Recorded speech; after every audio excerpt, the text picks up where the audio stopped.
I'm constantly fighting, trying to find a way to cope with these feelings. I don't know what your love is doing to me. It's like I'm under a spell and I can't leave, I can't leave. Nous sommes aux environs de l'avenue Muise, l'un des plus beaux centres-villes de Bruxelles. Aujourd'hui, je vous amène découvrir un scénariste qui va nous parler de lui et de son métier. C'est parti, suivez-moi.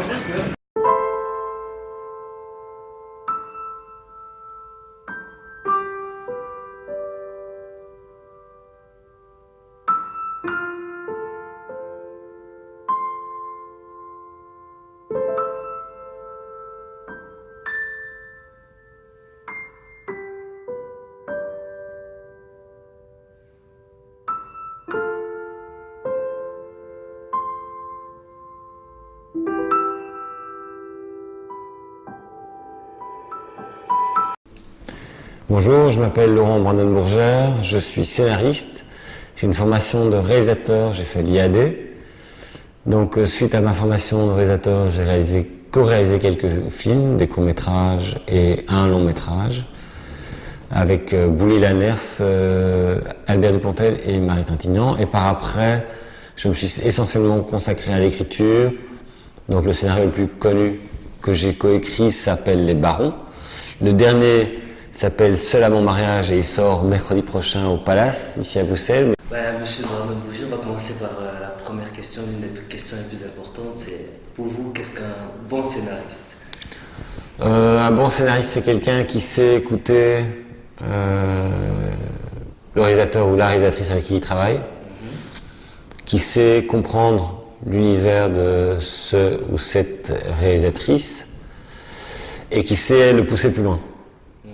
C'est-à-dire, en fait, un scénariste doit quand même garder une forme d'humilité dans le sens où, pour la réalisation d'un film, il y a 3 écritures, le scénario, le tournage et le montage. Il ne faut jamais oublier qu'on est une des 3 écritures. Et si les 2 foirent, celles qui suivent, la réalisation et le montage, le film sera mauvais. Tout à fait, tout à fait. Voilà. Donc, il y a une certaine humilité à avoir, et voilà. Dans une de vos interviews données par Synergie, Ouais. vous avez déclaré, je cite, tous les cinéastes ont besoin que l'on s'intéresse à eux. Pouvez-vous nous en dire plus? C'est des histoires d'ego, si tu veux. Je pense que tu montes pas sur une caisse à savon, tu vois, comme dans Hyde Park à Londres. Tu vois, les gens qui montent sur une caisse à savon, c'est pour vous dire quelque chose. Oui. Ça n'a rien à dire, monte pas sur une caisse à savon, ça sert à rien. Tu vois ce que je veux dire? Et inversement, d'un scénariste, un scénariste, c'est un travail de long. On connaît les réalisateurs, mais on connaît rarement les scénaristes. C'est vrai. C'est normal. Je pense qu'il faut un ego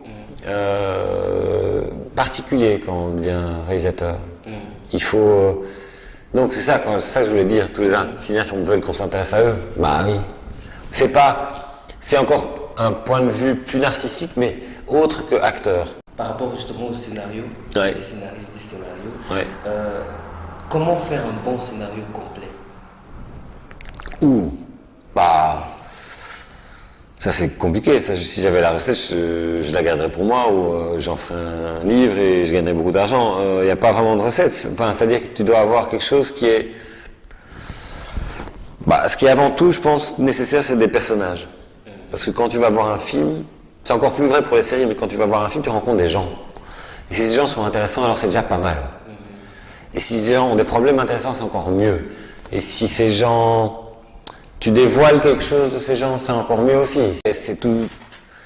C'est quoi un bon scénario? C'est une bonne histoire et des bons personnages, essentiellement. Mais moi, je suis convaincu de ça. Tu vas au cinéma pour rencontrer des gens. Tout à fait. Non, mais tout à fait, c'est clair. Voilà. On dit souvent qu'un scénario est écrit comme une pièce de théâtre. Qu'en dites-vous? Non, ça vient d'Aristote en fait. Si tu veux, c'est Aristote qui a un bouquin qui est ultra connu qui s'appelle La Poétique. La Poétique, en fait, s'inspire de la tragédie grecque, qui n'était pas encore du théâtre. C'est différent. Le théâtre s'en est emparé au XVIIe siècle, plus ou moins, et a fait ce qu'on appelle le découpage en 3 actes. Donc l'exposition, le développement et la résolution. Oui, c'est ça. Ouais. Ça, c'est les trois mouvements, si tu veux, nécessaires pour une histoire. Mais, si tu veux, c'est le théâtre au XVIIe siècle qui a enfermé cette structure-là.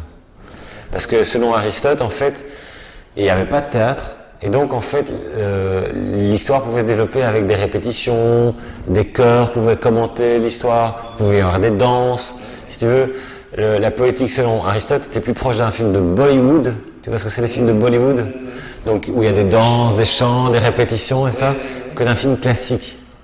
C'est le XVIIe siècle et le théâtre qui a enfermé la poétique de Aristote dans cette structure de 3 actes. Qui se déroule avec généralement au milieu du deuxième acte ce qu'on appelle un midpoint, ce que lui appelait la crise, c'est-à-dire le moment où le personnage est confronté à un choix. Il peut encore reculer. C'est par exemple, tu vois Rambo? Rambo, oui. Tu vois le 1? Bien sûr, je les ai tous vus. Bon, ben dans le 1, si tu veux, il est dans la forêt, Oui. il reçoit un coup de téléphone du général, Tout à fait, oui, oui. il est enfermé dans une grotte, Oui. le général lui dit « reviens ». Donc il a la possibilité de faire, de pouvoir revenir ou de continuer son combat. Oui. Ah oui, tout à fait. Et il dit à ce moment-là, non, c'est eux qui ont versé le premier sang, Oui. donc je ne reviens pas. Oui. Là, il fait un choix, et à partir de ça, qui est le milieu du deuxième acte, on descend vers ce qu'on appelle le climax, c'est-à-dire, il va affronter le shérif, et il va l'affronter en ville.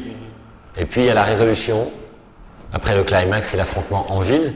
Donc Rambo quitte la forêt qui est son lieu de prédilection, Oui. va dans le lieu de l'étreinte de l'ennemi qui est le shérif. Il y a le duel avec le shérif, il ne le tue pas, et la résolution c'est tout ce qu'il va confier au général, son malheur en tant que soldat au Vietnam, le fait que, voilà, ça c'est la résolution. Voilà. Mais ça, si tu veux, même maintenant, ça c'est un peu, enfin ça reste la base, hein.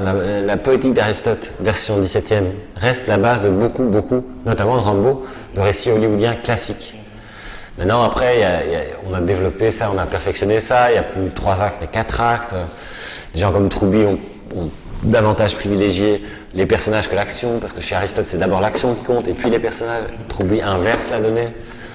Voilà, des choses comme ça, mais en gros, ça tourne toujours autour de la même chose, Autour de la même structure. Oui.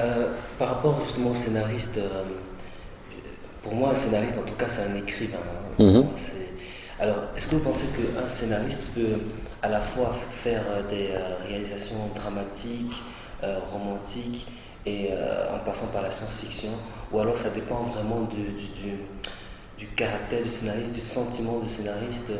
Quand il écrit quelque chose, il sera plus dirigé personnellement dans le dramatique?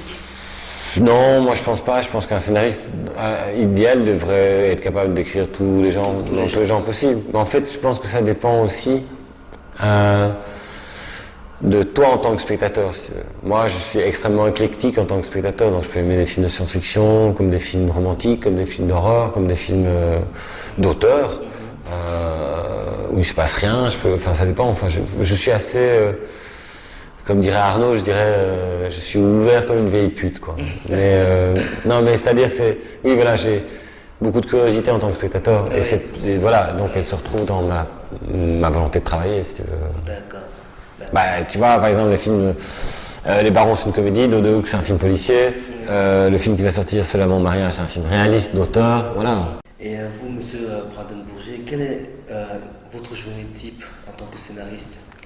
Une journée type Ça dépend si je suis dans un rush ou pas. Si je suis dans un rush, disons que j'ai plusieurs scénarios en même moment. Généralement, ce que je me lève assez tôt, vers 6 heures, par exemple, et j'écris pendant une... Mais ça, c'est quand j'ai plusieurs trucs à faire en même temps, tu vois. J'écris pendant 1 heure, en buvant de l'eau, enfin je fais que ça, puis je fais une gymnastique, enfin je fais des exercices de gym, puis je réécris, parfois c'est autre chose, parfois je vais donner cours, parfois je rejoins une chambre d'écriture, donc c'est encore, tu vois, ça dépend en fait. Une dernière question, c'est quels sont vos projets futurs, au-delà des films que vous préparez peut-être cette année, peut-être l'année prochaine. Par exemple, où vous voyez dans 6 ans, 10 ans? Mais je pense que moi, ce que j'ai envie de plus en plus de faire, ça me titille de plus en plus, c'est d'écrire un roman, ou, voilà, d'avoir un truc qui est vraiment autonome de l'écriture pour de l'écriture. D'accord. Mais parce que tu finis par y prendre goût, tu vois, bon, voilà, et que disons que l'écriture scénaristique, elle est chouette parce que tu rencontres des gens, c'est un boulot collectif, puis tu as le film à la fin, enfin, il y a quand même une exposition qui est assez agréable, et puis, mais voilà, c'est là où il y a de l'argent. Je veux dire, l'écriture. Bah oui, c'est quand même, c'est pas en poésie que tu vas avoir de l'argent. Non, c'est clair, c'est clair, c'est clair.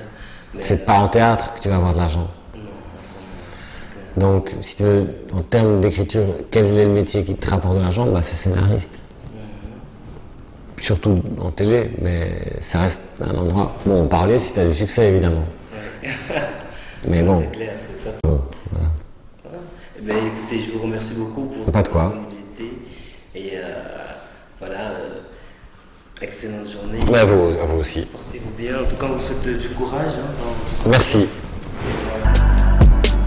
Your love is something that I can't describe. I think about your love all day and night. It's better than